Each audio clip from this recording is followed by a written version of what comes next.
क्या हुआ जब 250 सालों बाद इस मंदिर के तहखाने खोले गए और अंदर का नज़ारा देखकर सभी लोगों के होश उड़ गए। नमस्कार दोस्तों, आप देख रहे हैं भक्ति शास्त्र यूट्यूब चैनल। अगर वीडियो पसंद आए तो वीडियो को लाइक, शेयर और इस चैनल को सब्सक्राइब करके बेल आइकन को प्रेस करना मत भूलिएगा। और एक बार सच्चे दिल से कमेंट बॉक्स में ज़रूर लिखिएगा, हर हर महादेव। इस घटना की शुरुआत होती है राजस्थान के कोटा जिले के अंतर्गत आने वाले राजगढ़ गांव से। इस गांव में महादेव का एक बहुत ही विशाल मंदिर था जिसका नाम था नीलकंठेश्वर महादेव। इस गांव के सभी लोग सच्चे दिल के साथ रोजाना मंदिर जाकर भगवान की पूजा अर्चना किया करते थे। लेकिन एक दिन कुछ सरकारी अधिकारी अचानक से इस गांव के अंदर आ गए। उनका कहना था कि सरकार की ओर से गांव के अंदर से एक रेलवे लाइन निकालने वाली है और इस कटाई में इस गांव का प्रमुख मंदिर भी जाने वाला है। कुछ समय के पश्चात गांव के इस मंदिर को तोड़ दिया जाएगा। सरकारी अधिकारियों की ये बात सुनकर सभी गांव वाले बहुत ही ज़्यादा गुस्सा हो गए। उनका कहना था कि हम हमारी जान दे देंगे लेकिन इस मंदिर का बाल भी बाका नहीं होने देंगे।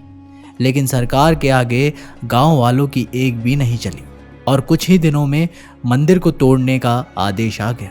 तभी गांव वालों का ये कहना था कि इस मंदिर को भले ही तोड़ दिया जाए लेकिन मंदिर के अंदर जो तहखाना है अगर उसे खोला गया तो पूरे गांव के साथ साथ सभी लोगों की जिंदगी में बहुत बड़ी मुसीबत खड़ी हो जाएगी।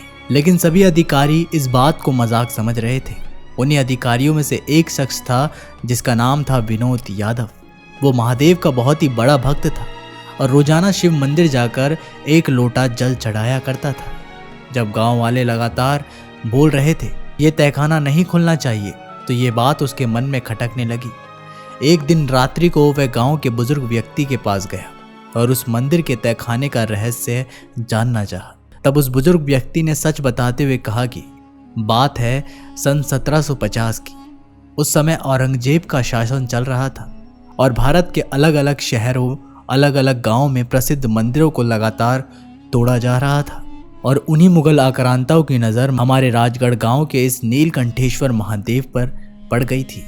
और जब वे लोग इस मंदिर को तोड़ने आए तो मंदिर के पुजारियों ने शिवलिंग की रक्षा करने के लिए इस शिवलिंग को मंदिर के तहखाने में छुपा दिया। लेकिन जब वे लोग वहां से गए और मंदिर के पुजारियों ने तहखाने को शिवलिंग के बाहर निकालना चाहा तो वो शिवलिंग का वजन इतना ज़्यादा हो चुका था कि वे लोग उसे वहाँ से हिला तक नहीं पाए।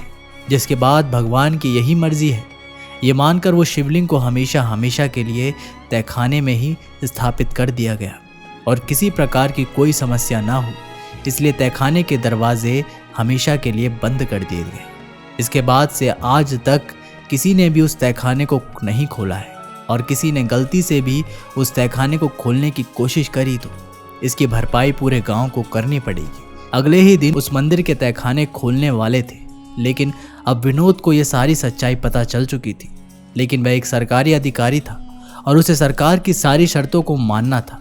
जब अगला दिन हुआ तो सभी सरकारी अधिकारी उस तहखाने को खोलने आए क्योंकि वो अंदर का रहस्य जानना चाहते थे। किसी और के ऊपर कोई मुसीबत ना आई इसलिए विनोद ने उस तहखाने को स्वयं से खोलने का विचार बनाया। विनोद का भाव बड़ा ही सच्चा था और वो महादेव का बहुत बड़ा भक्त था। तहखाने के अंदर पहुंचने के बाद उसने देखा कि वहां पर तो एक शिवलिंग मौजूद है और उसने अपने भक्ति के बल पर उस शिवलिंग को उठाने का प्रयास किया। और जिस शिवलिंग को बड़े बड़े पुजारी नहीं उठा पा रहे थे विनोद ने कुछ ही पल में उस शिवलिंग को उठाकर तहखाने के बाहर निकाला और उसके पहले वाले स्थान पर उसे स्थापित कर दिया। ये नज़ारा देखकर सभी गांव वाले बहुत ही हैरान थे लेकिन वो ये बात समझ चुके थे कि विनोद ने अपनी भक्ति के बल पर इस श्राप का अंत कर दिया है।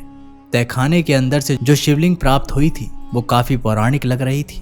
जब उसकी वैज्ञानिक जांच की गई तो पाया गया कि उस शिवलिंग का इतिहास तकरीबन 2000 साल से भी ज़्यादा पुराना है।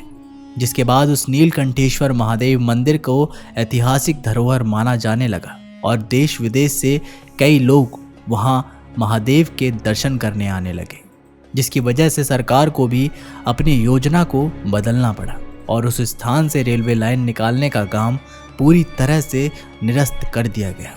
सभी गांव वाले बहुत ही ज़्यादा खुश थे क्योंकि उनका मंदिर सही सलामत था। इस घटना को लेकर आप क्या विचार रखते हैं दोस्तों, हमें नीचे कमेंट बॉक्स में ज़रूर बताइएगा। अगर वीडियो पसंद आई हो तो वीडियो को लाइक, शेयर और चैनल को सब्सक्राइब करना मत भूलिएगा। तब तक के लिए आप सभी दर्शकों का बहुत बहुत धन्यवाद।